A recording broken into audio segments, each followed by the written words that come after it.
Allen Iverson's Struggle. The boy was small. Too small, people said, to survive in a world full of giants. But Allen Iverson had no choice. He had to survive. He grew up in Hampton, Virginia, in a place where hope was hard to find. His mother was just a teenager when she had him. His father wasn't around. The streets were rough. Poverty, violence, and crime were part of everyday life.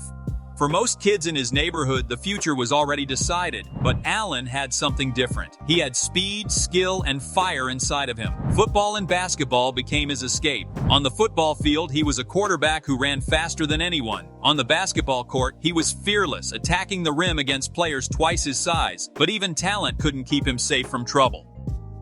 One night in 1993, when Allen was only 17, he went with friends to a bowling alley. Laughter and music filled the air, until a fight broke out. Chairs flew, punches were thrown, and chaos erupted. When the police arrived, Iverson was accused of starting it. The cameras showed him walking away, but it didn't matter. He was sentenced to 15 years in prison. A teenager with the world in front of him suddenly sat in a cold cell, wondering if his dream was gone forever. 4 months later, the governor granted him clemency. Allen was free, but he carried a scar that never fully healed. People looked at him differently now. Trouble followed his name, even when he wasn't guilty.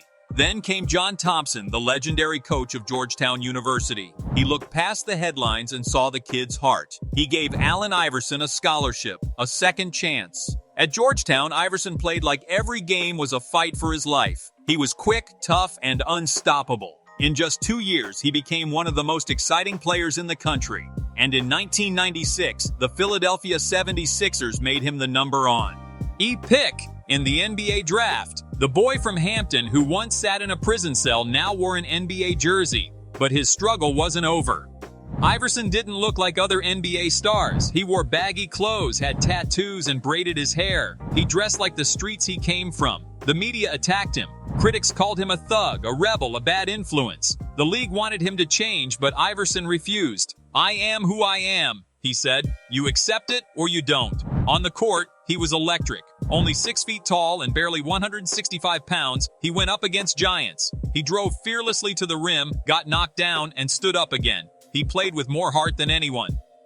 In 2001, Iverson reached the peak of his career. He carried the 76ers all the way to the NBA Finals. Game 1 against the Lakers was his masterpiece. 48 points. A step-over jumper against Tyronn Lue that became an iconic image. That same year, Iverson won the MVP award. The smallest guy on the court was the best player in the world. But even during the highs, the struggles never left. Injuries piled up. The media picked apart his words. His famous practice? The press conference wasn't just a joke. It came from pain, from losing a friend, from people not understanding the weight he carried. Off the court, he faced money problems, family battles, and criticism that never seemed to stop. Still, Iverson's fight made him beloved. Kids who felt too small, too poor, or too different saw themselves in him. He showed them that you don't need to be perfect to be great. You just need to be fearless.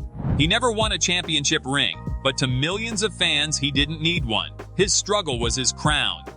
Allen Iverson's story is not a fairy tale. It's not smooth or polished. It's raw, painful, and real. From a prison cell to the MVP stage, from the streets of Hampton to the bright lights of the NBA, he stumped. Bled, he suffered, but he never quit. And that's why Allen Iverson is more than a basketball player. He is a symbol of struggle, survival, and heart.